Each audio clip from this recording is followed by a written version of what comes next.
Bueno, bienvenidos a todos. Muchas gracias por conectarse a este nuevo Conectando Ideas.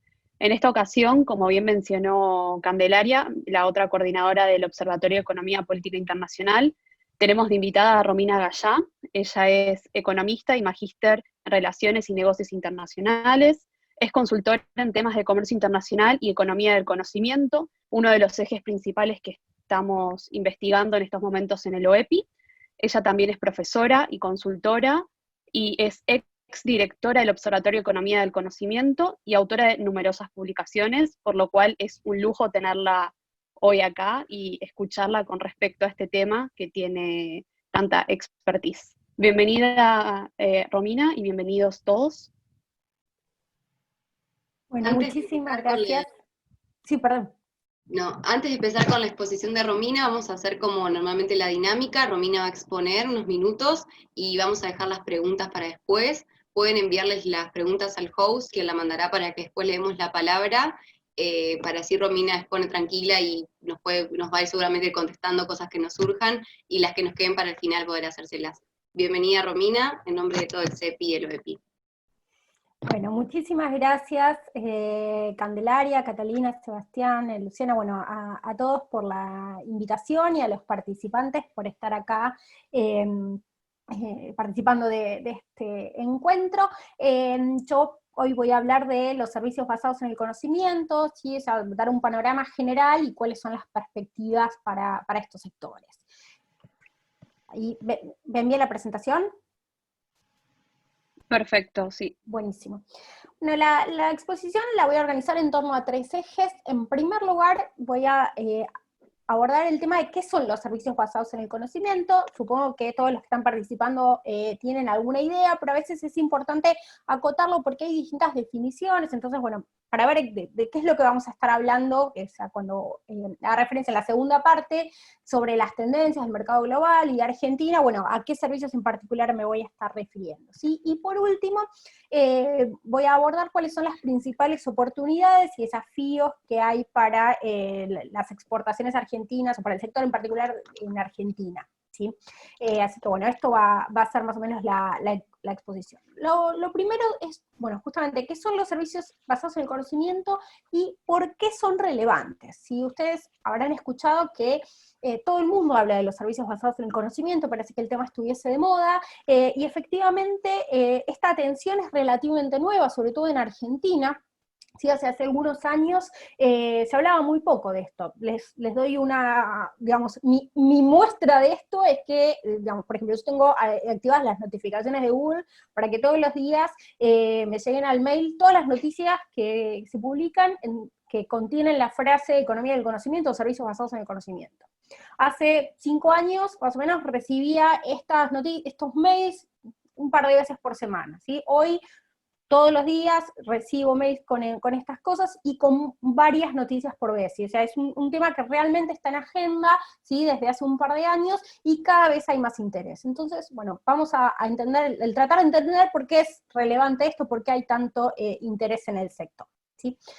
Bueno, cuando hablamos de servicios basados en el conocimiento, nos referimos a un conjunto de actividades que forman parte de la economía del conocimiento. Esto de la economía del conocimiento también es algo que se habla mucho a nivel mundial, ¿sí? Ya no es un concepto nuevo, pero ahora sí cobra relevancia, y se refiere a todo lo que tiene que ver con la generación de riqueza, de valor agregado, a partir de la generación y aplicación de conocimiento, ¿sí? O sea, en todo aquello en lo cual la ventaja comparativa, si la ventaja competitiva está basada en el conocimiento, ¿sí? Hay distintas formas de analizar lo que son las actividades de la economía del conocimiento. Por un lado, podemos pensar, por ejemplo, en aquellas ocupaciones, ¿sí? Que implican el uso de conocimientos, ¿sí? Son en general todas las actividades de mayor calificación. Otra forma es verlos desde el punto de vista de la innovación, y hay para los que están investigando este tema, hay algunos enfoques que se basan en los rubros donde hay empresas más innovadoras, ¿sí? Muchas veces uno piensa en un sector, o sea, hay sectores donde la mayoría de las empresas son innovadoras, ahora hay otros sectores donde hay empresas que son muy innovadoras y otras que no, ¿sí?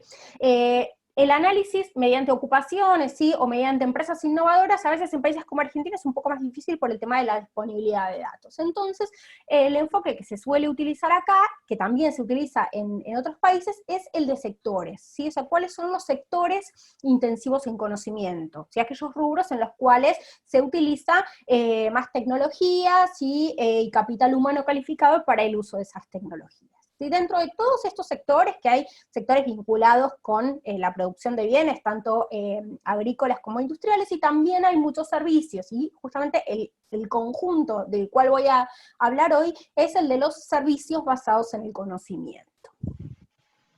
¿De qué hablamos cuando hablamos de servicios basados en el conocimiento? Hay también distintos enfoques, ¿sí? En el que solemos utilizar acá en Argentina, ¿sí? Que se utiliza también en muchos otros países, es el de analizar a los sectores desde el punto de vista de cómo se definen, de acuerdo a la metodología de la balanza de pagos, que incluyen a los servicios empresariales, profesionales y técnicos. Acá tenemos a rubros como, por ejemplo, los servicios contables, jurídicos, servicios de administración, publicidad, arquitectura, ingeniería, investigación y desarrollo, ¿sí? También, digamos, otros servicios como pueden ser, por ejemplo, no sé, la consultoría en economía, ¿sí? La traducción, son algunos de los rubros que vamos a encontrar en esta categoría. ¿Sí? A nivel mundial, estos son los más importantes y también son los más importantes para la Argentina. En segundo lugar, tenemos lo que es software y servicios de informática. Acá tenemos tanto lo que es el software, digamos, como producto, o los servicios que tienen,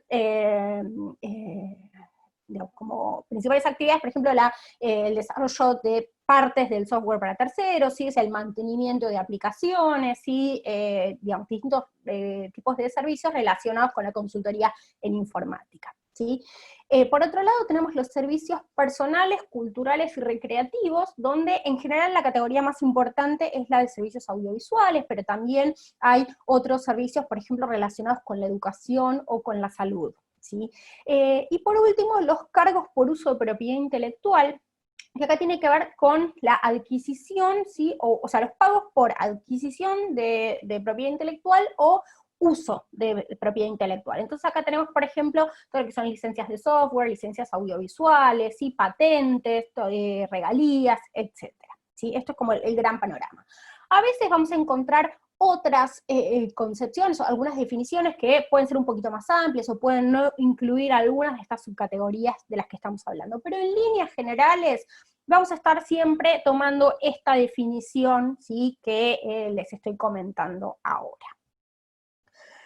Algo muy importante cuando pensamos en los servicios basados en el conocimiento es que tenemos que tener en cuenta que son actividades que en general tienen una naturaleza global, ¿sí? O sea, hay un comercio internacional muy importante y muchos de estos, si bien hay muchas empresas que obviamente se orientan al mercado interno, también a nivel mundial se trata de empresas que incluso cuando son pymes, son empresas que venden al mundo, ¿sí? O sea, suele haber relativamente, salvo en algunos rubros muy específicos, pocas barreras al comercio internacional, e incluso en un país como Argentina, es un sector que está súper abierto, ¿sí? A diferencia de lo que pasa con el comercio de bienes, ¿sí? Y las empresas juegan en los mercados globales, ¿sí? Entonces, es importante pensar en cómo puede una empresa prestar servicios basados en el conocimiento al exterior. Entonces, hay una serie de modos de prestación que se han distinguido, y esto tiene su origen en el Acuerdo General sobre Comercio de Servicios de la Organización Mundial del Comercio, ¿sí? Firmado a mediados de los 90, en el cual se distinguen 4 modos de suministro, ¿sí? Internacional de servicios, y en los últimos años la literatura ha incorporado un 5º modo. Vamos a ver cuáles son estos, ¿sí? Para que se entienda, yo armé esta infografía, digamos, que nos muestra al prestador del servicio, que es el muñequito gris, y el consumidor del servicio, que es el celeste. La idea de los modos de prestación es distinguir al servicio según dónde está el consumidor y el prestador de servicios. Entonces, por un lado tenemos el modo 1, que es el suministro transfronterizo. El prestador del servicio está en un lugar y el consumidor de servicio está en otro. O sea, un ejemplo de esto puede ser, por ejemplo, un curso online, ¿sí? El profesor está en un país y el alumno está en otro país. Y lo que viaja, digamos, de un país al otro es el servicio que viaja a través de Internet, por ejemplo, ¿sí?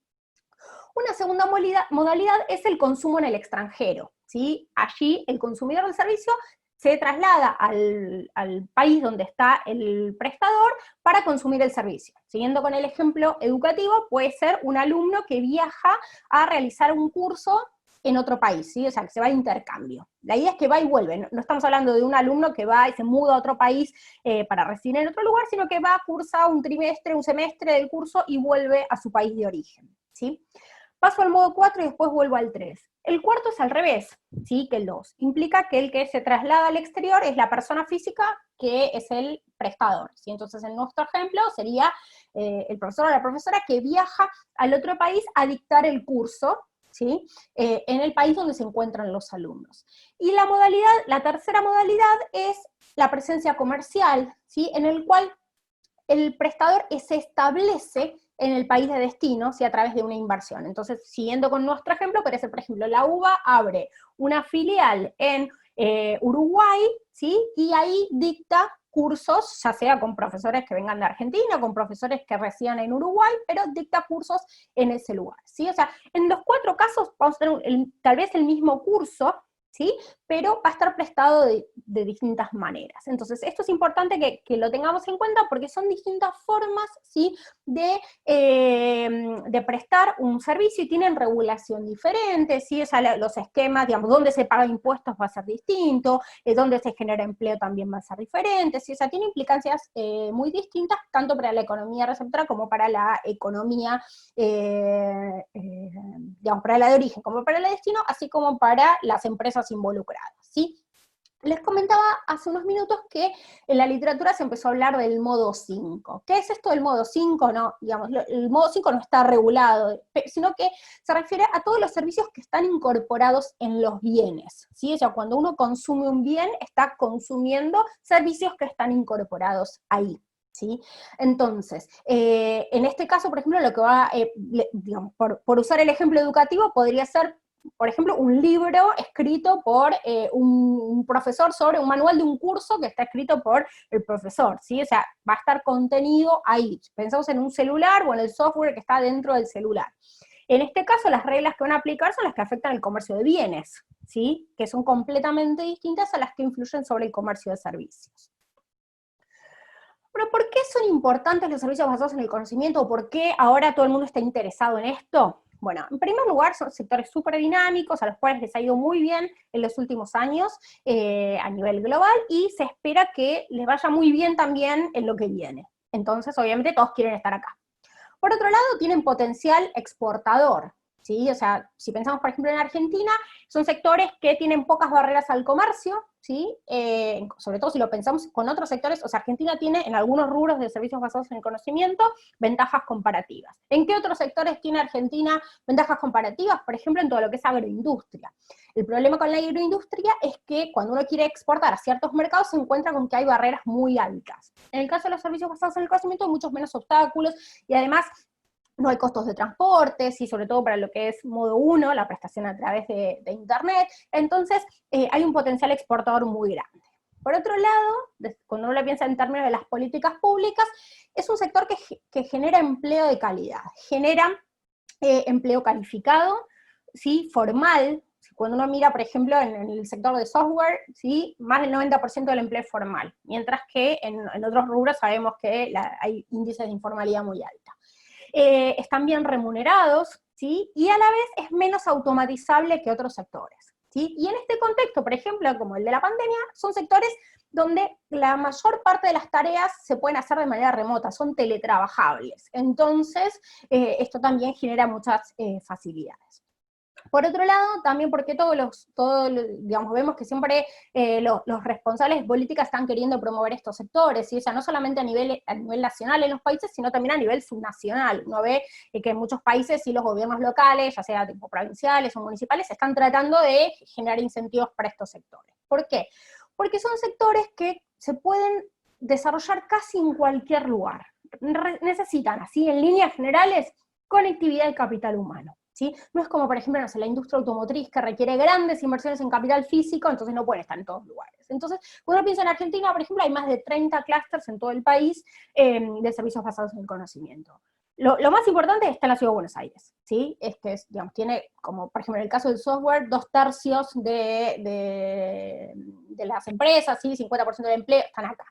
Pero cuando uno piensa en el resto del país, también hay algunos polos muy importantes en el interior, pues el de Córdoba, el de Rosario, el de Tandil, ¿sí? El de San Miguel de Tucumán, son algunos, el de Mendoza, muy, muy importantes. Entonces también tiene esta virtud. Entonces por eso es que están todos promoviéndolos. Bueno, ¿qué es lo que está pasando en el mundo? ¿Sí? Bueno, los servicios basados en el conocimiento han sido el rubro más dinámico del comercio mundial, ¿sí? Están acá, digamos, está como en grandes categorías en este gráfico, vamos, digamos, lo voy a explicar rápidamente, simplemente, o sea, son, cuando uno compara tanto con los bienes como con otros servicios, son los que más han crecido, ¿sí? Entonces, esto genera obviamente mucho interés. Como les mencionaba antes, el rubro más importante en esta categoría son los servicios empresariales, profesionales y técnicos, ¿sí? Que representan más de la mitad del comercio mundial de los servicios basados en el conocimiento.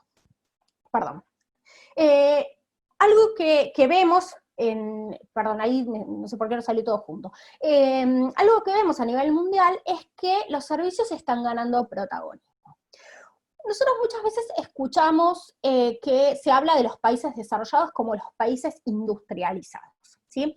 A mí esta es una definición que no me gusta para nada, porque me parece que es una definición que se quedó en 1950, cuando uno pensaba, ¿sí?, en cuáles eran los países desarrollados, eran aquellos que tenían un sector manufacturero muy importante. Cuando hoy uno mira a las principales economías del mundo, vemos que son economías que tienen un sector manufacturero importante, un agro importante, pero sobre todo son economías basadas en servicios, ¿sí? Esto no significa que los otros sectores no sean buenos, no sean competitivos, sino que los servicios tienen gran relevancia, y justamente, y ahora voy a volver sobre eso, lo que genera mayor competitividad en todos los sectores tiene que ver con la incorporación de servicios, ¿sí? Acá les puse dos gráficos para mostrar, o sea, cómo ha ganado relevancia los servicios, ¿sí? En el de la izquierda vemos la participación de los servicios en las exportaciones mundiales, ¿sí?, que ha crecido muchísimo en los últimos 40 años, y sobre todo se debe a los otros servicios comerciales donde están los servicios basados en el conocimiento. Y en el gráfico de la derecha vemos al empleo en Estados Unidos, ¿sí? Yo dije la derecha, no sé si ustedes lo ven a la derecha o a la izquierda, yo lo veo a la derecha. El empleo en Estados Unidos, ¿sí?, desde 1940 hasta ahora, ¿sí? Y vemos que, digamos, no hace falta ser un genio de la estadística para darse cuenta que los servicios son justamente las actividades en las cuales se ha generado más empleo, incluso si uno lo mira en los sectores relacionados con manufacturas, vemos que viene cayendo desde los años 70, 80 más o menos. Ahora estamos más o menos en niveles de fines de los 60, principios de los 70 en cuanto a empleo en esos sectores. Entonces, claramente, la generación de valor está muy relacionada con los servicios, ¿sí? Y esto es justamente una de las cosas que, digamos, vemos que cuanto más desarrollados son los países, mayor es la importancia del sector servicios. ¿Para qué es lo que explica todo este dinamismo de los servicios? Bueno, en líneas generales lo podemos dividir en dos efectos. Por un lado, el desarrollo de las tecnologías, la información y las comunicaciones.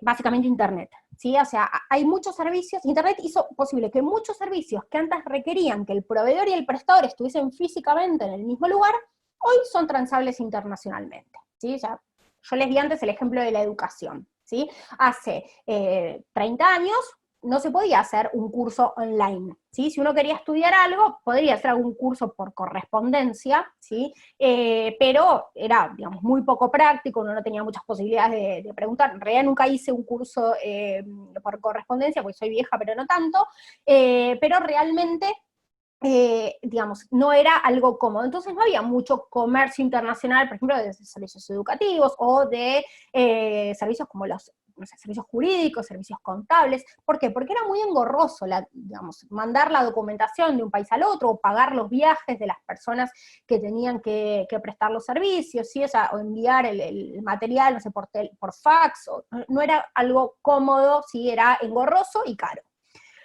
La tecnología facilitó que todo esto se pueda hacer de manera remota, ¿sí? Y facilitó que muchas empresas trasladaran operaciones al exterior o subcontrataran a empresas de otros países para ciertos servicios. Por ejemplo, en Argentina tenemos empresas que prestan, no sé, que le manejan todos los contratos a la filial de algunas multinacionales. Por ejemplo, hay una petrolera muy importante en Argentina que maneja toda la gestión de recursos humanos de África y América del Norte desde su oficina acá en la ciudad de Buenos Aires, ¿sí?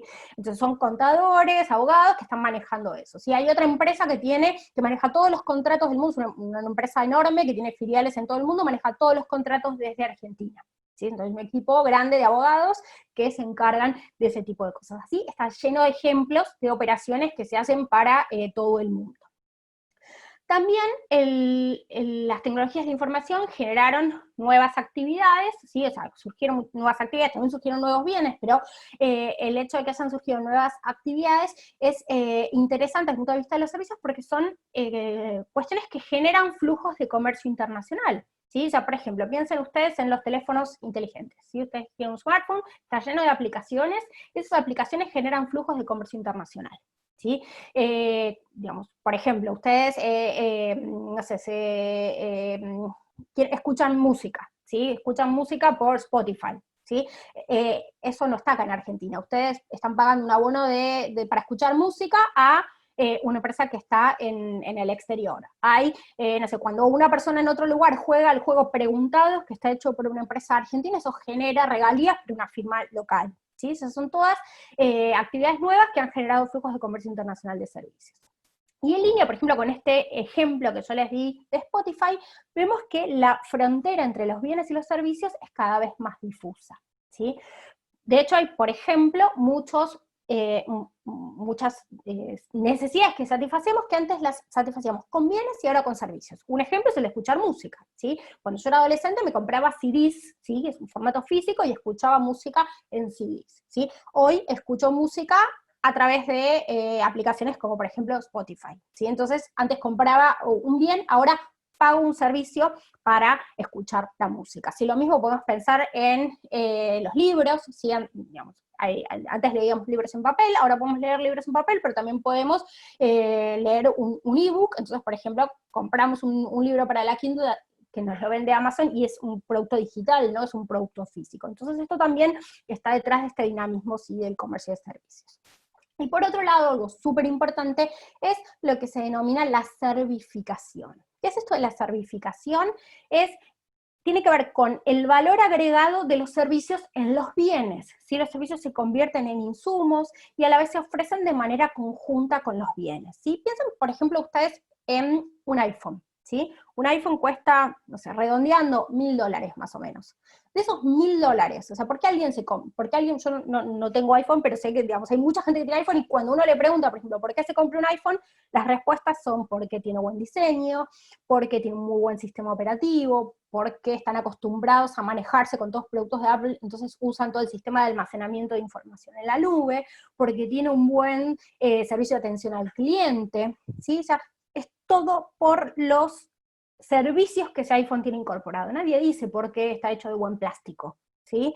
Tiene que ver justamente con todos los servicios que tiene incorporado. Lo podemos ver esto en un montón de rubros, ¿no? Pensamos en, digamos, ¿por qué hay ropa que es mucho más cara que otra? Bueno, más allá de que pueda ser de mejor calidad, muchas veces la diferencia del precio de la ropa de una marca y otra tiene que ver con el diseño, ¿sí?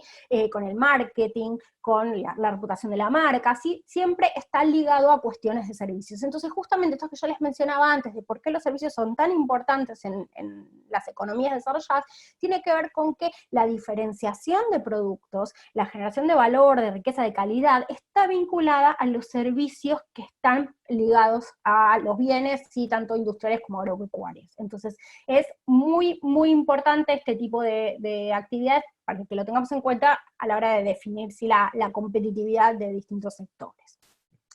Bueno, ¿quiénes son los principales actores del comercio de servicios? Bueno, Estados Unidos, países europeos, ¿sí? Y algunos países asiáticos. No hay ningún latinoamericano entre los más importantes, ¿sí? Ya los servicios basados en conocimiento son un terreno en general de países desarrollados, con la excepción de India, que es el principal exportador mundial de servicios de informática, y China, que de a poco va ganando relevancia, ¿sí? En el caso de Argentina, el más grande es de América Latina, el más grande es Brasil, ¿sí? Seguido por Argentina. En realidad los datos de México son muy malos, así que nunca lo consideramos en el análisis, pero Argentina es, digamos, si bien es más pequeño que Brasil, tiene un superávit, ¿sí? Y es en términos relativos y mucho más importante. Argentina en el comercio de servicios basados en el conocimiento tiene estructuralmente, no sé, hace digamos, más de 15 años que tiene superávit. Este superávit está explicado por dos rubros, que son los servicios empresariales, profesionales y técnicos, y los servicios de software y servicios de informática, ¿sí? El comercio de esta categoría creció mucho hasta el año 2011. Después se estancó, ¿sí? Se recuperó un poco en 2016-17 y volvió a caer. Esto tiene un poco que ver con distintas cuestiones, ¿no? Pero básicamente las cosas que, igual les voy a contar un poco más adelante, pero esto está influenciado por la depreciación del peso, ¿sí? Porque si bien la depreciación del peso hace que sean más baratos los servicios locales, como para poder exportar, a la vez, digamos, en todo lo que son contratos internacionales, reduce el valor en dólar, o sea, hay contratos que están pactados, por ejemplo, en términos de horas, entonces si la hora es más barata, simplemente se reciben menos dólares por eso. Entonces eso también tiene que ver con la caída de las exportaciones. Yo les muestro acá, digamos, esto es el desempeño del sector, es bueno o malo según con quién nos comparemos.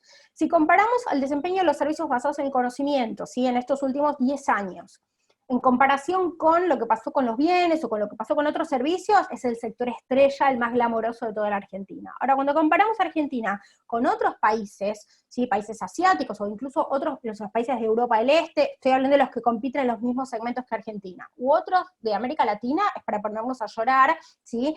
Porque Argentina, si bien todavía sigue estando muy bien, se va quedando rezagada, ¿sí? Respecto de los otros.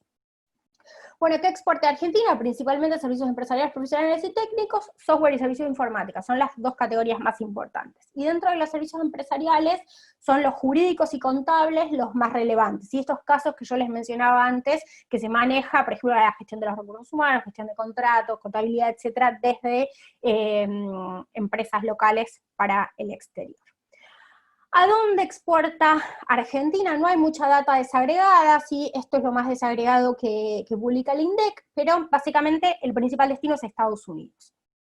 Algo que tal vez llama la atención es que Brasil ahí tiene una participación súper baja, y ahí les cuento un poco el porqué de Estados Unidos y el porqué, o sea, por qué sí Estados Unidos, por qué no Brasil. Porque sí Estados Unidos, gran parte del comercio es intrafirma, ¿sí? Entre filiales de una misma empresa, y muchas de las empresas que exportan servicios basados en el conocimiento desde Argentina son filiales de empresas estadounidenses, ¿sí? Entonces eso refleja un poco esto. En segundo lugar, una de las principales barreras que hay al comercio de servicios basados en el conocimiento es la doble imposición. Y esto tiene que ver con cuando, digamos, el impuesto a las ganancias, sí, obviamente las empresas pagan en Argentina, pero a la vez, cuando exportan a ciertos mercados, en esos países se considera que esa renta se genera en ese país, entonces también retienen impuestos. Entonces, si no hay un acuerdo para evitar la doble imposición, esos impuestos no se pueden descontar y la carga tributaria, que ya es enorme en Argentina, termina siendo mucho más grande. Entonces, eso impide que se pueda exportar bien a ciertos mercados, como puede ser Colombia o Perú, que son mercados de interés, en los cuales nos retiran impuestos. No, en el caso de Estados Unidos, para lo que son servicios, no retiene impuestos. Entonces, cuando uno exporta a Estados Unidos, no tiene que pagar tantos impuestos, entonces puede entrar digamos, con precios más competitivos, ¿sí? Sí retiene el caso de lo que es propiedad intelectual, por ejemplo, para las licencias de software, pero para esto en particular no. Entonces, eso hace que muchas operaciones que incluso se consumen en otros países sean facturadas a Estados Unidos, porque allá están las matrices o porque ahí no se retienen impuestos. Entonces, por eso Estados Unidos es tan importante. Además es el mercado más grande del mundo, ¿no?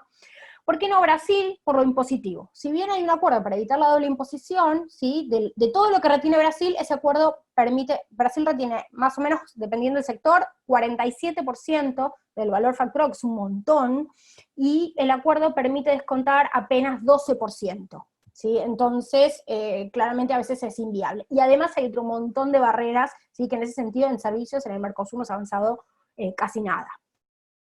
Bueno, ¿qué oportunidades y desafíos tenemos para adelante? Antes de eso, me gustaría comentarles cuáles son los determinantes de la competitividad, porque entender qué es lo que hace que un país o una empresa sea competitiva en estos servicios nos permite entender mejor cuáles son los riesgos y desafíos. En primer lugar, el contexto, ¿no? El contexto macroeconómico, sectorial, político, social, regulatorio, ¿sí? O sea, ¿qué acuerdos internacionales hay? Bueno, en este sentido, estamos en el horno. ¿Por qué? Porque, digamos, si bien el mundo está en crisis, Argentina viene ya desde hace varios años y por todo parece indicar que también por bastante tiempo hacia adelante, con una situación macroeconómica horrible, no solamente recesión, sino algo que tiene Argentina es una volatilidad enorme y eso no ayuda a ningún negocio, tampoco a los servicios basados en el conocimiento. Si en materia regulatoria tampoco estamos bien, voy a profundizar un poco en unos minutos sobre eso, pero hay mucha incertidumbre en la regulación para el sector porque todavía no se aprobó la ley de economía del conocimiento, entonces no se sabe cuántos impuestos se va a pagar, qué incentivos va a haber, ¿sí? Otros elementos como por ejemplo la ley de teletrabajo tampoco ayudan a la normativa del sector, entonces en ese sentido estamos complicados. En recursos humanos, ¿sí? Es importante la calidad, la cantidad, ¿sí? O sea, la cantidad de gente que uno pueda tener, también la calidad de esos recursos humanos, ¿sí? O sea, la formación en conocimientos específicos, el manejo de idiomas, ¿sí? O sea, cuánto es el costo laboral. Acá estamos un poco mejor, ¿sí? Argentina es uno de los países que mejor está rankeado en la región en términos de capital humano y tiene una escala bastante grande. Digo, hay países como por ejemplo Uruguay, que tienen muy buen capital humano, pero si alguien quiere poner una oficina con mucha gente, como es un país muy pequeño, no consigue esa gente. En ese sentido estamos un poco mejor nosotros, y entonces ahí estamos mejor posicionados. Bueno, la disponibilidad de financiamiento, para poder internacionalizarse se necesita financiamiento, ¿sí? Entonces, digamos, que haya financiamiento, que sea accesible, ¿sí? Que haya instrumentos que contemplen las necesidades de distintos sectores. Acá hay algunas herramientas, pero en comparación con otros países tampoco estamos muy bien. Bueno, la disponibilidad de infraestructura, el costo, ¿sí? O sea, la conectividad, la velocidad de Internet, ¿sí? El costo de Internet, la disponibilidad de electricidad, ¿sí? Bueno, en ese sentido estamos bastante bien. Las capacidades empresariales son importantes, la capacidad de gestión, la flexibilidad de las empresas, la innovación. En ese sentido, también, o sea, las empresas argentinas de estos sectores, sobre todo lo que es software y servicios de informática, han mostrado muy buenas capacidades, entonces eso es una ventaja para internacionalizarse, y después hay otras cosas que entran en juego, sobre las cuales no se puede hacer mucho, como son, por ejemplo, la localización, o sea, donde estamos, no nos podemos mudar de continente para estar en una localización más favorable, pero tenemos, por ejemplo, una buena ubicación para venderle servicios a toda América Latina y Estados Unidos. ¿Sí? La cuestión cultural, el idioma, también en ese sentido, el hecho de que acá ya se habla español, pero haya también gente con muy buen nivel de inglés, es un punto muy a favor para poder exportar, ¿sí? A la región y a países de habla inglesa. Acá es muy importante también el uso horario, ¿sí? Entonces, lo que tiene, o sea, América, el continente americano es vertical, hay poca diferencia horaria, ¿sí? A diferencia de, por ejemplo, Eurasia, ¿no? Que es horizontal. Eso nos favorece mucho para poder vender también en esta región, ¿sí? O sea, para vender, por ejemplo, a Europa no nos ayuda tanto el uso horario, y además está la competencia de Europa del Este, que es muy fuerte, y con los países asiáticos tenemos diferencias culturales y idiomáticas que son mucho más fuertes, y también el tema horario. Entonces, no es imposible, pero es más difícil. Igual hay rubros como, por ejemplo, los videojuegos, que se venden muy bien en Asia. Bueno, ¿cómo es el escenario mundial? Bueno, tenemos una situación mundial en la cual, o sea, voy primero por lo malo para después cerrar con lo positivo, ¿no? Los riesgos. Bueno, tenemos una crisis global que todavía no es muy clara, o sea, una recesión global muy importante, y no es claro cuándo se va a terminar esto, ¿sí? Y además, en un contexto, ¿sí? Como el actual, se han vuelto más importantes todo lo que tiene que ver con las exigencias de calidad y certificaciones. Entonces, eso es un desafío importante, porque si uno no cumple con esas certificaciones, esas exigencias de calidad no entran a los mercados. Por otro lado, hay algunos mercados, o sea, de los más atractivos, como puede ser el mercado estadounidense, que tiene una complejidad regulatoria importante y donde la litigiosidad es muy frecuente. Entonces, cuando uno quiere ir a esos mercados, tiene que estar muy bien preparado para poder cumplir con los requisitos y que no le hagan un juicio. Hay algo que es una competencia de incentivos atroz, ¿sí? Y acá retomo lo que decía antes. En el mundo todos quieren tener servicios basados en el conocimiento, entonces todos ofrecen distintos tipos de incentivos.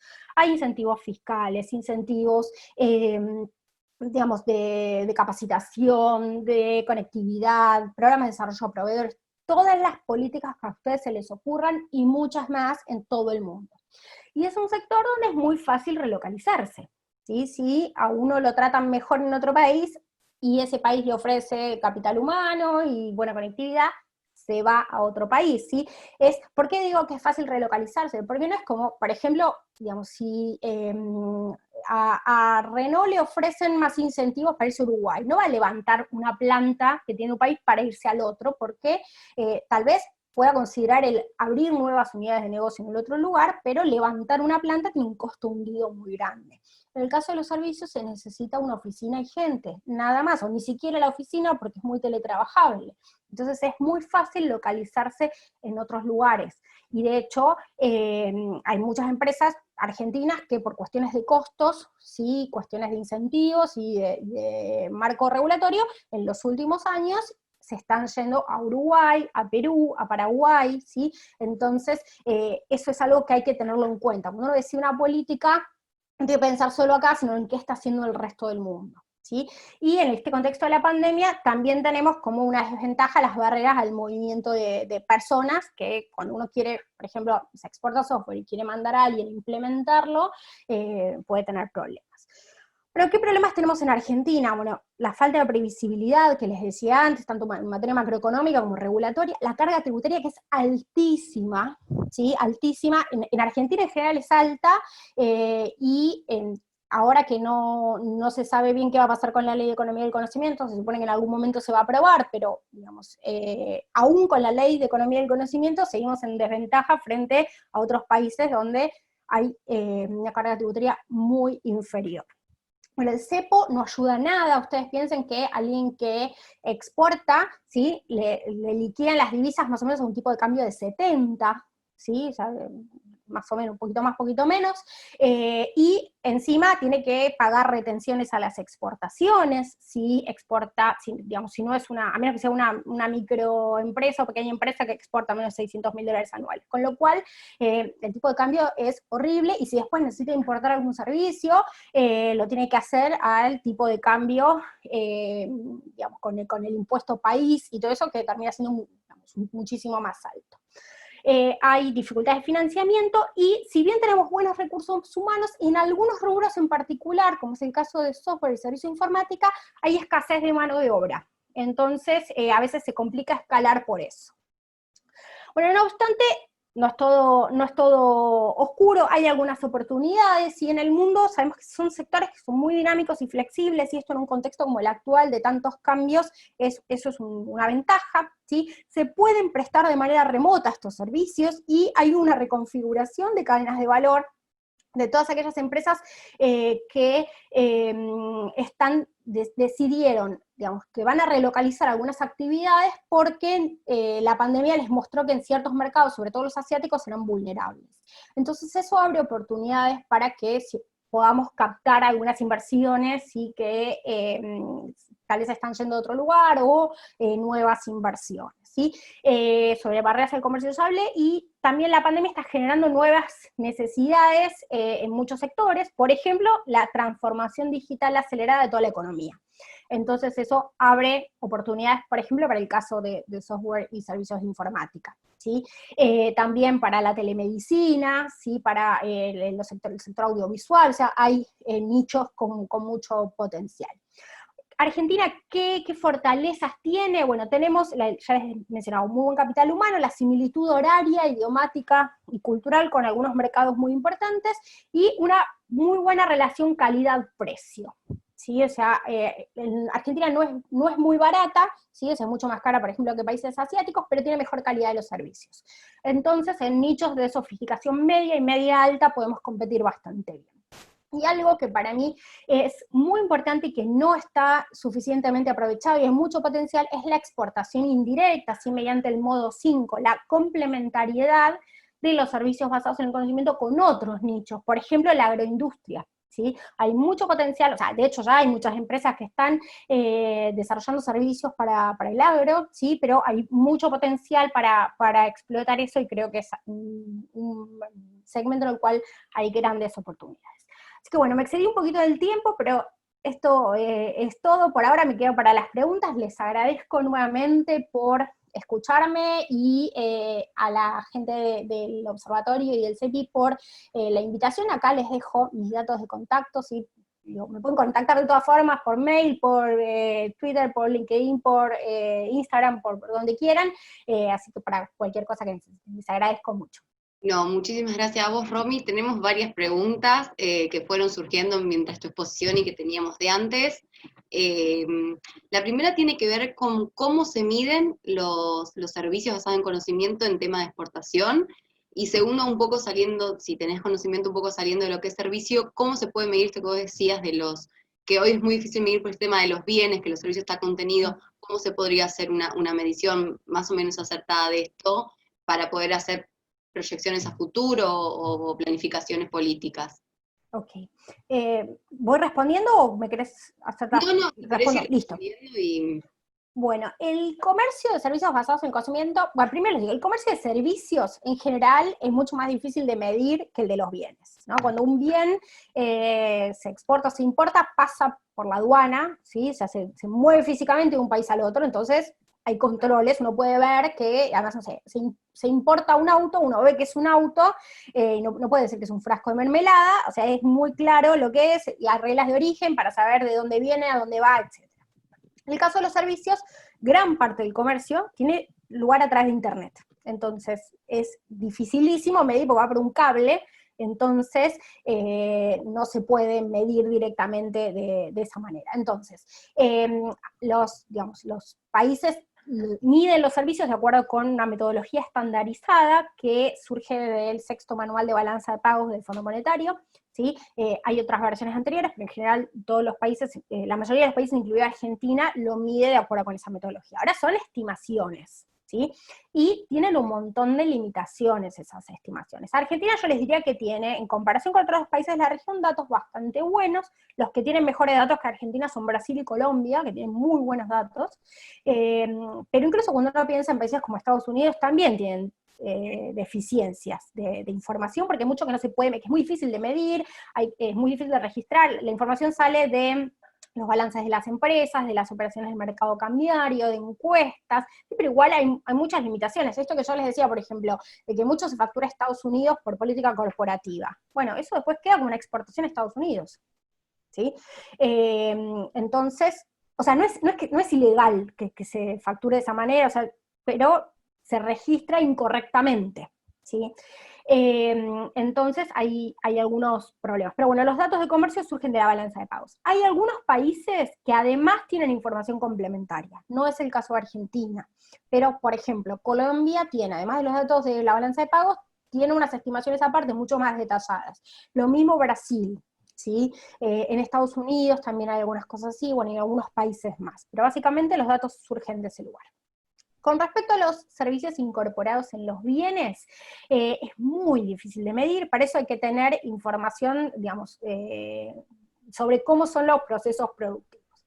La OCDE y la Organización Mundial del Comercio tienen una base de datos que es la base, se llama TIVA, o sea, la sigla en inglés es TIVA, que es Trading Value Added, que lo que hacen es, a partir de las matrices de insumo-producto, ver más o menos cómo está compuesta la producción de un sector y desagregan según servicios, pero es una información muy, o sea, es una estimación muy, digamos, ligera, o sea, está muy bien hecha, pero digamos, tiene un montón de limitaciones, y no es demasiado detallada, pero es lo mejor que hay en ese sentido. Entonces, cuando uno quiere ver, pensar más o menos qué porcentaje de servicios tiene un sector, lo puede ver de esa manera. Pero es algo muy agregado. Uno va a ver ahí, por ejemplo, no sé, industria automotriz, pero no podemos decir, bueno, un camión tiene tanto y un motor tiene tanto. No, es algo muy, muy agregado, y los servicios que tiene incorporados, uno puede decir, tiene, por ejemplo, no sé, servicios empresariales. Tanto porcentaje de servicios empresariales. Ahora, ¿cuánto es contable, cuánto es jurídico, cuánto es publicidad? Olvídense, ¿no? Esa información no está, pero es lo mejor que hay hasta el momento. Sí, uno lo podría hacer, digamos, desde un punto de vista de una investigación, haciendo un análisis de cadena de valor, con diálogos con el sector, pero para algo muy específico, en un país, en un sector, en una empresa en particular. Macroeconómicamente sería casi imposible, por no decir imposible.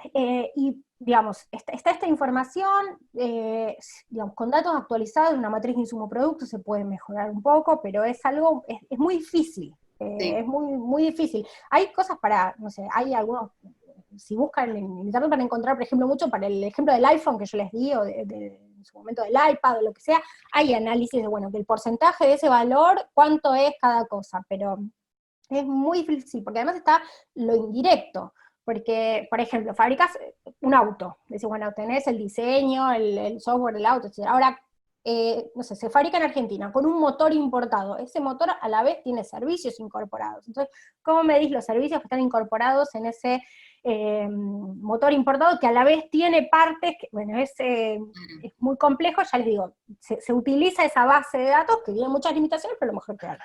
Los datos más nuevos son, creo que, o sea, se publicaron el año pasado con información del 2015. Bastante. Sí. Y algo importante, en países como Argentina, que tiene tanta volatilidad cambiaria, esa información queda desactualizada muy rápido por los precios relativos, porque con la volatilidad cambiaria, la relación de precios entre lo nacional y lo importado está cambiando todo el tiempo, entonces cuando uno trabaja con información vieja, no son las mismas composiciones antes, ¿sí? Para la información de matriz de insumo producto. Tenemos dos preguntas, una de Karina y otra de Cata, la que quiere ir primera.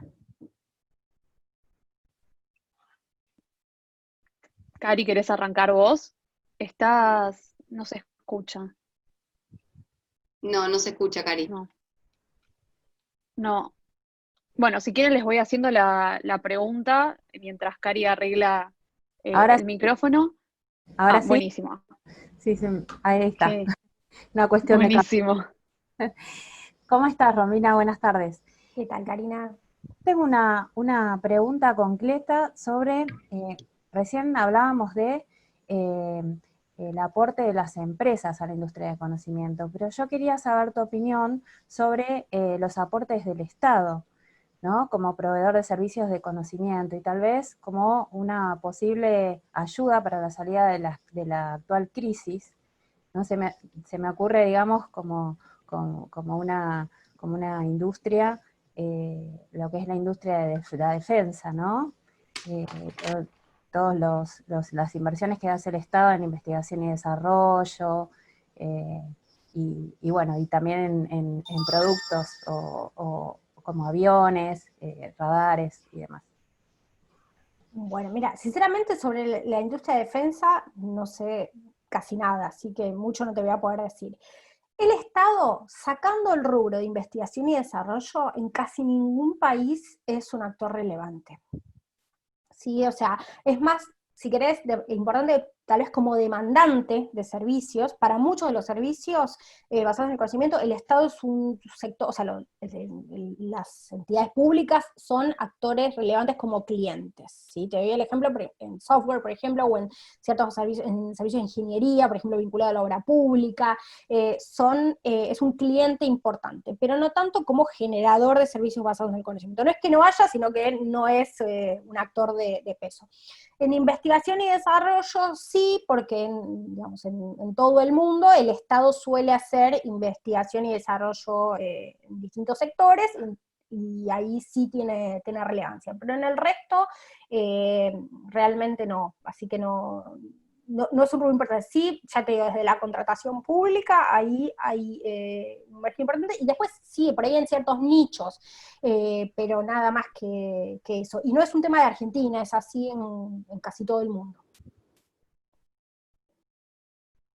Cata, Buenísimo. si quieres una pregunta. Dale.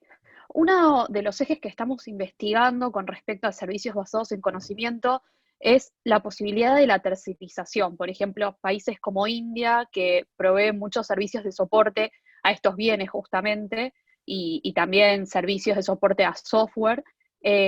Queríamos preguntarte cómo ves al país y a la región en términos de posibilidades de tercerización y qué incentivos se pueden dar para que haya más empresas que generen conocimiento en vez de empleados que estén acá dando soporte porque son baratos. ¿Qué tipo de incentivos debería haber? Bueno, con respecto al offshoring, bueno, Argentina ya tiene un montón de empresas acá que están hace unos cuantos años, digo, no es un fenómeno nuevo esto.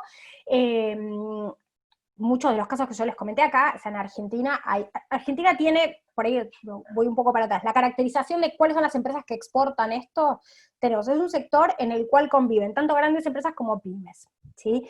En el caso de los servicios contables, jurídicos, etc., si bien hay algunos estudios chiquititos, los que exportan son grandes consultoras, ¿sí? Son empresas multinacionales tipo Accenture, KPMG, Deloitte, Price, esas, ¿sí? Acá esas empresas tienen, digamos, están acá porque el costo es más competitivo, pero también por la calidad del capital humano, porque las tareas que se realizan no son tareas básicas, son tareas de complejidad media y media alta, ¿sí? En el caso de, o sea, acá hay como, si uno quiere, tres grandes segmentos. Los países que compiten por precio, que son en general, por ejemplo, países tipo Filipinas, ¿sí? En América Latina, por ahí eso está más en, no sé, Guatemala, Honduras, son esos países, y los países que están en segmentos medios altos, como el caso de Argentina, de Uruguay, que son países más caros, ¿sí? Los de Europa del Este son un poco más caros, pero también más sofisticados, y después están los países que compiten exclusivamente por calidad y sofisticación, como puede ser el caso de Israel, por ejemplo. Por ahí no tanto para Israel es más para el caso del software, ¿no? Pero, o Irlanda, ¿no? Pero no para esto. Después, en el caso de software y servicio de informática tenemos empresas enormes, multinacionales, ¿sí? Tenés empresas enormes nacionales, como es el Globant, por ejemplo, Mercado Libre, y empresas pymes nacionales, y hay muchas en eso. También hay muchos freelancers que trabajan para el exterior, ¿sí? En servicios profesionales también tenés empresas más pequeñas. Ahí la veo a María José, por ejemplo, que ella en servicios profesionales, ella exporta servicios de traducción, por ejemplo, o no sé, yo exporto servicios de consultoría, pero ni María José ni yo representamos una porción significativa de las exportaciones. Son estas empresas, pero en software hay muchas pymes. En publicidad, por ejemplo, también tenemos grandes empresas, como puede ser Wunderman, o tenemos agencias chiquitas que exportan. ¿Sí? Son sectores donde hay, la mayoría de las empresas exportan. En videojuegos, el 95% de la facturación es al exterior, ¿sí? Hay un poco de todo. Entonces, hay oportunidades para traer inversiones. El tema, y yendo a tu segunda parte de la pregunta, los incentivos, es que en este momento no tenemos buenos incentivos, ¿sí? O sea, estamos en desventaja, o sea, objetivamente estamos muy mal posicionados en comparación con lo que ofrecen otros mercados, ¿sí? Olvídense de la inestabilidad macroeconómica, pero en realidad no se olviden de la inestabilidad macroeconómica porque eso es, o sea, uno no puede prever, o sea, piensen ustedes con cualquier decisión que tengan que tomar de largo plazo, no sé si quieren comprar un departamento, bueno, tienen que saber qué flujo de ingresos van a tener. Bueno, una empresa que quiere hacer una inversión le pasa lo mismo, y acá no se sabe, por la volatilidad cambiaria, por las medidas, etc. Y además de eso, no tenemos buenos incentivos. Si la ley de economía del conocimiento, perdón, o sea, la ley de software fue muy importante para el desarrollo del sector software, sí, estuvo vigente 15 años. Ahora, la ley caducó el 31 de diciembre del año pasado. En mayo del año pasado se aprobó la ley de economía del conocimiento que daba beneficios más o menos, o sea, en líneas generales muy parecidos a los de la ley de software, pero para muchos otros sectores. Esa ley se aprobó casi por unanimidad, tuvo solo 2 votos en contra, ¿sí? Del Caño y del PLA, fueron los únicos que votaron en contra. Todo el resto del Congreso dio todo el espacio político a favor. La ley tenía que entrar en vigor a principios de este año y se anuló antes de que entrara en vigencia. Entonces, eso fue un balde de agua fría para todo el sector, digo, más allá de cualquier afinidad que pudieran tener o no, porque, digamos, habían tomado decisiones pensando en que el contexto iba a ser uno, y después, o sea, el marco regulatorio cambió. Se presentó un nuevo proyecto que, digamos, tiene algunas cosas iguales, algunas mejoras para pymes, pero tiene un problema enorme, que es que elimina la posibilidad de evitar la doble imposición. Y eso implica, o sea, la doble imposición implica que uno se queda fuera de un montón de mercados. Entonces, uno, por ejemplo, una empresa quiere exportar a Perú, no se va a radicar en Argentina para exportar a Perú, porque tiene el problema de la doble imposición, ¿sí? Entonces, eso es un gran problema. Pero más allá de este detalle, la ley no salió todavía. Entonces, hoy está, digamos, la carga tributaria es enorme, ¿sí? O sea, no sé, una empresa paga 30% de impuesto a las ganancias, en lugar de 15, como era la ley del año pasado, o según como sea la estructura del negocio, podría ser 12, podría ser 17, según el proyecto de ley nuevo. Entonces, eso nos sitúa en súper desventaja. Los invito a que se metan a la página de Uruguay 21, a la Agencia de Promoción de Exportación de Uruguay, y vean todo lo que ofrece el gobierno uruguayo a las empresas de software, ¿sí? O a las empresas de servicios profesionales. Y no es algo de ahora, sino que es una política de Estado que viene hace no sé cuántos años en Uruguay, 15 años mínimo. Nosotros frente a Uruguay tenemos la ventaja de que somos un poquito más baratos y tenemos más escala. Entonces, si alguien quiere contratar estas oficinas tipo las de Accenture, por ejemplo, que yo les digo, tienen, no sé, 300 abogados, bueno, en Uruguay no lo puede tener, 300 abogados bilingües. Eso no lo tiene en Uruguay por un tema de escala, pero sí lo tiene en Colombia. Entonces, ahí estamos realmente muy mal en ese sentido, no hay incentivos para eso. Entonces, o sea, hay algunas empresas que se están relocalizando, pero más allá de que se relocalicen, en realidad, a mí lo que me resulta más preocupante es que cualquier unidad de negocio nueva, ya sea de empresas que en el mundo están buscando dónde ubicarse, o mismo de empresas argentinas que quieren desarrollar nuevos negocios, que se van a hacer en otros lugares, no en Argentina, ¿sí? Porque tenemos un contexto horrible, y no estoy pensando solo en que se mude Mercado Libre o Globant, que igual eso es un problemón porque son las que más empleo generan, ¿no? Pero hay muchas pymes que están relocalizándose en Uruguay. Les pongo un ejemplo así digamos, el tema de los incentivos. Hace poco me contacta una persona que es docente y quería dar clases, digamos, no universitarias, sino como unos cursos de capacitación online. Entonces me consulta por la regulación cambiaria. Entonces, cuando yo le explico cómo es la regulación cambiaria, me dice, no lo voy a hacer. Digo, ¿por qué no lo vas a hacer? Me dice, no, porque lo que tengo que, digamos, el tipo de cambio al cual tengo que liquidar, las comisiones que me cobran los bancos y todo, es más de lo que puedo cobrar por hora, o sea, por operación es más de lo que puedo cobrar por hora a mis alumnos, no lo voy a hacer. Entonces, digamos, ¿qué opción le queda? Hacerlo y no declararlo, que es ilegal, o facturar vía Uruguay como hacen, o vía otro país como hacen otros. Todo eso no es legal, son divisas que no ingresan acá, etcétera, y se están perdiendo por la regulación. Entonces muchas veces, algo que a mí me exaspera cuando muchas veces escucho a quienes formulan políticas, es que, sobre todo cuando uno piensa en Hacienda, ¿no? Que están pensando en recaudar, siempre tienen que pensar que si la base imponible es cero, no van a recaudar nada. Entonces, todas las medidas que desalientan la producción, la exportación, el empleo, o sea, uno puede cobrar el 30% de cero es cero. Entonces, a veces vale más la pena cobrar el 15% de algo que el 30% de cero. ¿Sí? Y lo digo, o sea, pensando desde un punto de vista nada más de, digamos, lo digo ahora, lo decía hace 2 años, o sea, no es un tema gubernamental, sino que me parece que hay muy poca falta visión, ¿sí? Para desarrollar el sector. Entonces, las posibilidades de offshoring hoy no estoy muy optimista, te digo que son bajas, sobre todo en comparación con el resto de la región. Gracias, Romy. Tengo una consulta porque estuviste como hablando mucho de la importancia de Internet que facilitó y la importancia de tener trabajadores cualificados. Mi pregunta va en cómo pensar un desarrollo inclusivo en una región donde el nivel de analfabetización no es alto, pero sí es alto la diferencia que tienen educativamente primaria y secundaria, por ejemplo, las pruebas PISA con diferentes partes del mundo, con respecto sobre todo a Asia, que es el que nos viene más arriba de nosotros. Y en segundo lugar, cómo pensar en espacios donde el Internet también no está llegando y donde los tendederos también son mucho más limitados que en otras partes donde son mucho más rápidas las redes, etc. Bueno, ahí en términos de capital humano, por ejemplo, a veces, o sea, o de conectividad, uno, ¿con quién se compara siempre? Con la región. Entonces, ¿sabes? Nos comparamos con la región y estamos bien. El tema es que, digamos, ¿con quién nos estamos comparando? La región no está bien en el mundo, ¿no? Entonces, como decimos, cuando nos comparamos con Asia, es realmente para ponerse a llorar. Entonces, yo creo que tenemos, en cuanto a capital humano, después voy a Internet, ¿no? Pero en cuanto a capital humano, me lo voy a anotar así después no me olvido.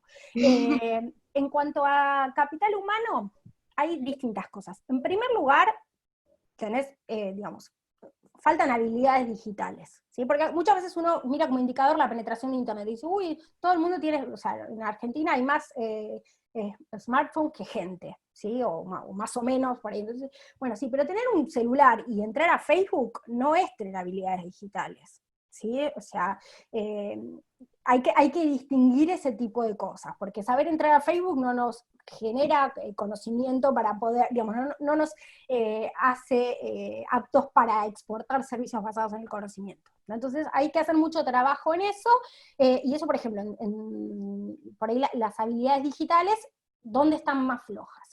En sectores de bajos recursos, ¿sí? Y en segmentos de edad mayor, ¿no? O sea, personas mayores, no tengo las estadísticas, pero digamos, segmentos jubilados, ¿no? Entonces ahí es donde tal vez hace falta fortalecer, sobre todo en jóvenes de bajos recursos. Pero después de eso, más allá también, o sea, el tema de la escolarización y todo eso, incluso la gente que se gradúa de la universidad, ¿sí? Que, digamos, estás hablando de un porcentaje Mínimo, si te pones, bajo de sí, la población, es muy bajo. no está, en muchos aspectos, no está calificado para lo que se necesita. Eso pasa mucho en informática, por ejemplo. Las universidades, no todas, pero muchas universidades no preparan a la gente para, cuando estudian ingeniería en informática, no hablemos del que estudia economía, derecho o ciencia política, que no sabe programar. Estamos hablando de el que estudia carreras de informática, que lo que aprende en la universidad no es lo que se necesita para trabajar, ¿sí? Entonces, tiene un problema, porque después las empresas tienen que gastar en capacitar a la gente, y la gente, digamos, tiene dificultades para insertarse laboralmente, ¿sí?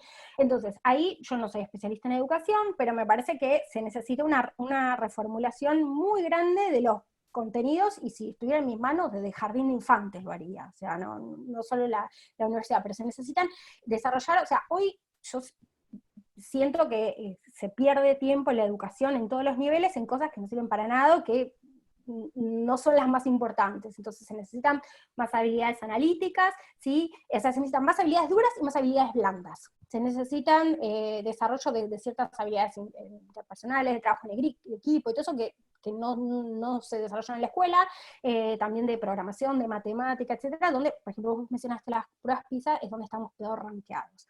Entonces, estamos bastante bien en términos de capital humano, pero cuando uno proyecta, ¿sí?, hacia el futuro, no estamos enseñando las cosas que se van a necesitar. O sea, yo tengo hijos en la primaria, y veo lo que aprenden mis hijos, y muchas veces me pregunto, digo, ¿para qué le va a servir esto y por qué no está aprendiendo otro tipo de cosas? A veces no es tanto el contenido, sino cómo es el enfoque, ¿sí? Entonces, preocupa. Con respecto a Internet, ahí Argentina también está bastante bien en conversión con la región, aunque por ejemplo Uruguay ya está con 5G, nosotros todavía no.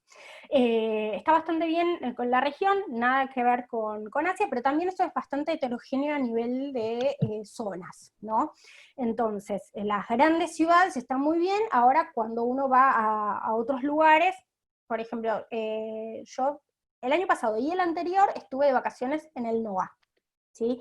Y cuando a mí, hace 2 años me llamó muchísimo la atención que no tenía, yo tengo claro, no tenía señal de celular en ningún lado, era imposible pagar algo con, no hablemos de Mercado Pago, ¿no? De tarjeta de crédito, porque no, tarjeta de débito, porque no tenía conectividad, o sea, una cosa que realmente me sorprendió. El año pasado ya lo noté un poco mejor, ¿sí? Igual seguía sin tener señal de Claro en casi ningún lugar. Entonces, eso por ahí de otras empresas sí había, pero pone en evidencia las diferencias, ¿no? O sea, la ciudad de Jujuy tiene un clúster, pero cuando uno se va a Humahuaca ya no tiene internet, sigue habiendo Cuando te ciber pregunté como había. un poco eso, de que viajé al norte y digo, ¿cómo pensar un desarrollo inclusivo en base a conocimiento cuando no llega internet? O sea, no llega la herramienta que te tendría que facilitar la acción. Entonces como que me cuesta pensar cómo sería inclusive este desarrollo en esta área específica. Bueno, ahí yendo un poco a la pregunta de hace un rato de Karina, el Estado tiene mucho para hacer ahí, ¿no? En mejorar la conectividad, en ese sentido. De todas maneras, hay, por ejemplo, el desarrollo de redes para celulares te simplifica mucho digamos, el acceso a la conectividad. Uno ve lo que pasa en África, por ejemplo, que ha tenido el impacto del desarrollo de las redes celulares, han tenido un impacto de inclusión muy importante en la bancarización de la gente, o sea, en un montón de aspectos. Entonces hay mucho para hacer. No obstante, o sea, es cierto que tenés un montón de localidades donde no tenés acceso a internet y eso es un gran problema, pero aún así son actividades que te favorecen mucho más el desarrollo regional que otras, ¿sí? Esto de que vos tengas un clúster en Jujuy, un clúster en Junín, un clúster en Tandil, en Mar del Plata, en Neuquén, en Corrientes, en Resistencia, en Posadas, o sea, estamos hablando de ciudades importantes, pero no es como otras industrias que solamente están en Buenos Aires, Córdoba, Rosario, ¿sí? Entonces, digamos, está mal pero no tan mal, por citar a Guido Casca, ¿no? Tenemos una pregunta de Joana, y creo que también una de María José. Hola, Romina, súper interesante lo que decías. Yo tengo muchos años trabajando en terciarización de servicios para el extranjero y ahora hace más o menos 5 años que lidero un centro de enseñanza remota. Nosotros damos clases de inglés desde Buenos Aires a distintos lugares del mundo. Las docentes son de acá. El mayor proyecto que nosotros tenemos es el de Plan Ceibal de Uruguay, no sé si lo ubicás, que son las clases de inglés a Uruguay. Una cosa que sucedió es, las clases de inglés de Uruguay se dan desde 3 lugares, desde Argentina, desde Filipinas y desde Uruguay. Uruguay no tiene profesorados de inglés, entonces invirtieron en fibra óptica para todas las escuelas de Uruguay, pero no, en lugar de profesorados, y contratan las teachers afuera. Pero sigue habiendo esta diferencia que vos decís entre calidad y precio entre Filipinas y Argentina en términos de proveer servicios, y la pandemia puso digamos, lo que hizo la pandemia fue poner en evidencia quizás las falencias de la terciarización de servicios en términos del 100% de niños que antes tenían sus clases en las escuelas, porque la fibra óptica se llevó a las escuelas, quizás es un 20% el porcentaje de niños que hoy tiene desde la casa conexión para conectarse. Entonces mi pregunta iba más por esta cuestión de la terciarización y la comparación entre calidad y precio. Digo, ¿por qué a la larga, incluso proveyendo servicios tan importantes como la educación, por así decirlo? O sea, no solo quizás una app para jugar, porque te escuchaba hablar de preguntados a Spotify, digo, no solo entretenimiento, sino educación, seguimos o sigue primando esta lógica en términos de, sí, ok, vamos a tener un pool de gente de calidad que va a ser más cara en Argentina, pero un pool de gente que quizás no habla español para coordinar con la maestra de clase y qué sé yo, pero que sale 10% de lo que sale un docente argentino en términos de proveer servicios y está en Filipinas. Digo, hay una composición de la masa trabajadora, por así decirlo, de docentes, en la que sí vas a tener un pico, como vos decías, en países donde es mayor calidad del servicio, pero más caro, pero va a seguir estando esta composición económica. No sé si entienden. Mi pregunta no entiendo está... bien la pregunta. Claro, o sea, entendí lo que me decías, pero... Claro, no, mi pregunta va ¿por qué incluso, porque hay servicios que aunque son de calidad, sigue primando, o sea, sigue ganando El precio. el precio en términos de, o sea, sigue ganando la lógica de mercado de, no importa que sea algo tan valioso como la educación, necesitamos meter Filipinas porque nos abarata el costo. ¿Me explico? Sí, O sea, es como que sí, ahora sí. A ver, yo creo que pasa como en todo, ¿no? O sea, cuando vos vas al supermercado y compras cosas, hay productos que los elegís por precio y otros que los elegís por calidad. Entonces, no sé, yo compro un detergente caro, pero que lava los platos. Ahora el limpiador de pisos compro cualquiera porque me resultan todos iguales, entonces compro el más barato. Bueno, pasa lo mismo con los servicios. Hay segmentos donde a vos te interesa mucho la calidad y hay segmentos donde la calidad no es tan importante. ¿Por qué los del plan Ceibal tienen esa lógica? Porque no sé exactamente qué es lo que hacen en Filipinas, o qué es lo que, no te puedo decir, pero pasa con todo. Argentina no es un país barato y creo que nadie, estamos todos de acuerdo, que nadie quiere que seamos un país de salarios bajos, ¿no? Entonces, y preguntarle al político que quieras, que por lo menos para quedar bien te va a decir que tampoco quiere del partido que sea. Entonces, Argentina no va a competir en esos segmentos, va a competir en los segmentos más caros, pero hay algunas tareas que son, hay tareas que son más fáciles que otras, entonces esas tareas requieren menor calificación, entonces ahí le pones más énfasis al precio. Una cosa importante es que las tareas más sencillas son las más automatizables, ¿sí? Entonces, pensá por ejemplo en los call centers. Hace 10 años vos llamabas a un servicio de atención al cliente de lo que fuera y te atendía alguien en Guatemala, ¿sí? Hoy llamás a un servicio de atención al cliente y te atiende un bot, ¿sí? O te atiende o por internet lo hace un chatbot.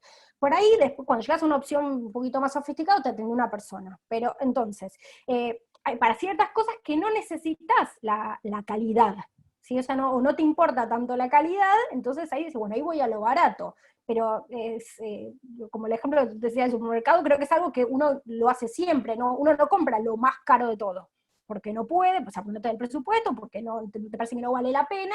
Ahora, en otras cuestiones sí tal vez decís, bueno, acá voy a gastar más, voy a ir a lo bueno porque necesito quedar mejor, digamos, por ejemplo, con el tema de Asia, que decías de la pandemia. Hay algunos servicios que son, digamos, escribir línea de código, por ejemplo, dentro del software, es algo sencillo, entonces ahí buscaba que sea barato. Ahora, hay ciertos servicios, sobre todo los que requieren interacción con el cliente, que, digamos, que conozca la cultura, etcétera, ahí estos no van a Filipinas, o no van a India, van a otros lugares. La pandemia puso un gran problema para muchas empresas que estaban en India, fue que se tiene muy buena conectividad donde están las oficinas, pero después la gente no tiene buena conectividad en la casa. Entonces, cuando hubo medidas de aislamiento y se tuvieron que ir a la casa, esa gente no podía trabajar en la casa porque no tenía internet, ¿sí? En América Latina, la gente que trabaja en estas empresas, que vive en general en grandes ciudades, cuando se fue a la casa, ¿sí? Siguió trabajando de la casa, o sea, en Buenos Aires, en Córdoba, en Rosario, en Tandil, sin ningún problema. Entonces, en ese sentido estamos por ahí en ventaja, pero también pasó lo mismo en Montevideo o en Bogotá. Entonces, ahí nuevamente, depende con quién nos comparemos, cómo estamos, ¿sí? Pero bueno, en eso, o sea, distintos segmentos en los cuales se privilegia la calidad o el precio, hay en todas las cadenas de valor. Yo les hablé del software, pero eso lo vas a tener, no sé, si pensás en la cadena de valor del marketing digital, por ahí lo que es un community manager tiene mucho menos conocimiento que el que hace analítica de datos. Entonces, por ahí en el caso del community manager vas a alguien, no sé, con menos experiencia, y el otro vas a alguien, no sé, que tenga un doctorado en inteligencia artificial, no sé, o sea... Tenía una pregunta, María José, si quiere hacerla. Hola, ¿qué tal? ¿Qué tal, Romina? ¿Cómo estás? La pregunta que yo tenía, y un poco, es muy interesante todo lo que charlas siempre y todo lo que sabes con respecto a este tema, y lo que hacemos en mi empresa es exportación de servicios, de traducción y localización de software, que nada tiene que ver con dónde estamos ubicados, sino que tiene que ver con traducir lo que uno ve en pantalla en un celular, ¿no? O sea, ahí es cuando vos hablabas de esto de integración de los diferentes sectores, tenés software y tenés traducción, que no es por ahí uno piensa en el documento legal, en un contrato, estamos muy metidos en lo que es software, y ahí son dos especialidades, digamos, lo que es programación y lo que es servicios de idiomas, que se fusionan para producir un bien, ¿no? Que después pasará por la aduana, pero todo eso que pasa de datos en el medio, lo nuestro son mayormente palabras, y todo eso es un servicio. Pero bueno, muy involucrados estamos en el sector nuestro con lo que pasó con la LEC y demás, y yo lo que quería preguntarte es tu opinión personal de por qué, siendo algo tan provechoso para la economía, es una ley que está frenada, y cómo ves el impacto en todo esto de la ley de teletrabajo. Ok. Bueno, si me preguntas por qué está la ley frenada, no tengo idea, no tiene sentido que esté frenada. No tiene sentido porque es un sector súper dinámico, con potencial, y que además, digamos, o sea, si hubiese sido un decreto del presidente anterior, yo te hubiera dicho, bueno, el gobierno actual no estaba de acuerdo. Pero fue una ley que aprobó el Congreso casi por unanimidad y, digamos... ¿Y salió?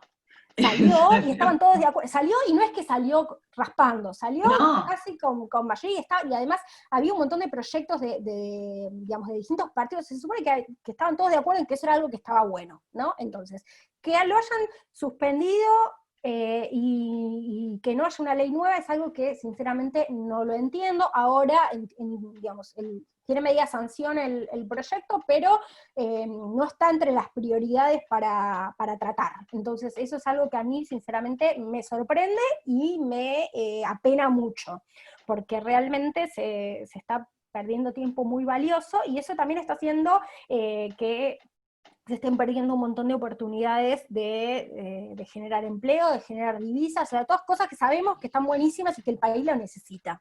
Entonces, ¿por qué? No lo entiendo. Te juro que no lo entiendo y me da bronca. No, y que además estamos viendo... Que no salga. Y que estamos viendo en este momento de cuarentena cuán importante es y cuán fructífero es el sector, ¿no? Porque lo estamos viviendo en este momento.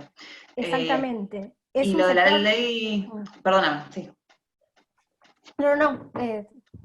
No, que digo, lo de la ley de teletrabajo, también a mí me llama mucho, no me llama la atención, en realidad es el país en el que vivimos también, ¿no? Pero por un lado teníamos una ley que incentivaba a las pymes, y ahora tenemos una ley que nos va a costar mucho también, ¿no? Y que no sé, yo no la veo beneficiosa, pero quería tu opinión. No, a ver, la ley de teletrabajo es un tiro en el pie, es completamente, digamos, me parece que es una decisión malísima.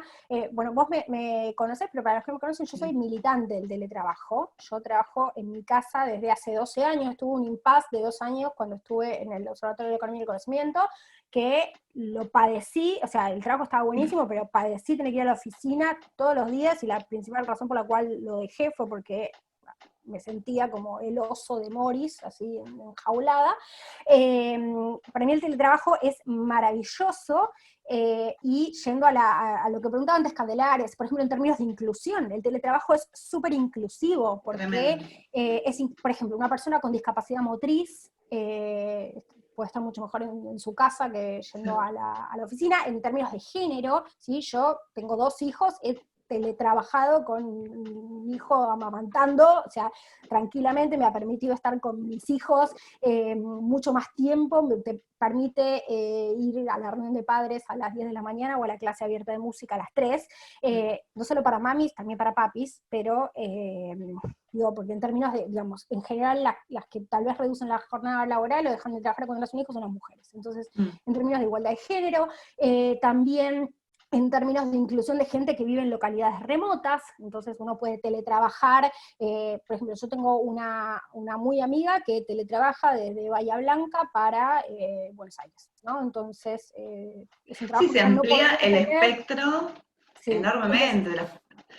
Eso está buenísimo, y la ley de teletrabajo como está, es el único incentivo que genera es que las empresas digan, no voy a tener teletrabajadores.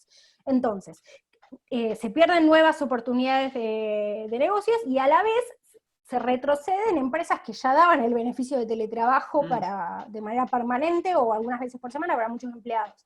Porque, o sea, hay cosas que por ahí son importantes, el establecer, bueno, sí, digamos, si yo igual trabajo de manera independiente, ¿no? Pero para el que trabaja para una empresa, bueno, está bueno que la empresa se le dé la computadora, como se la daría en la oficina, una silla adecuada, etcétera, que, digamos, y tiene costos más grandes que por ahí lo ayude con eso, pero eso de tener que mantenerle el puesto de trabajo por si quiere volver, es ridículo.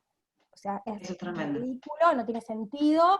El tema del derecho a la desconexión, o sea, está bueno que uno no tenga que trabajar 15 horas, pero de la forma en la que está, tampoco está bien redactado. Una cosa es que, bueno, se pautan en qué momento se puede hacer, digamos, el trabajador tiene que responder a eso, ¿no? Pero, digamos, si después a uno le mandan un mail a las 11 de la noche con que no esté obligado a responderlo ni a mirarlo, no es un problema, digamos. Ahí tiene un montón de cosas, y acá voy a ser muy crítica, pero nuestros legisladores nunca en su vida teletrabajaron, no tienen ni idea de lo que funciona. Fíjense que cuando hicieron la primera sesión por Zoom lo festejaron como si hubieran lanzado un cohete al espacio, entonces no tienen ni idea de lo que, y están legislando sin saber. Hubo un montón de entidades que fueron a plantear, muchas de ellas las de servicios, ¿no? La CESI, Argencon, a plantear, la Cámara de Argentina de Comercio y Servicios, fueron a plantear que esto era un problema, y no los escucharon. Y esto es un problema para las empresas y para los trabajadores. Yo pienso, por ejemplo, mi esposo trabaja, bueno, ahora en la pandemia está trabajando los días en casa, pero antes trabajaba una vez por semana en casa, ¿no? Ahora, si la ley va a obligar a que le tengan que instalar una oficina en casa, que pueda interrumpir la jornada laboral cuando quiera, le van a sacar el beneficio. Entonces va a perder, ¿sí? Y eso para un montón de gente.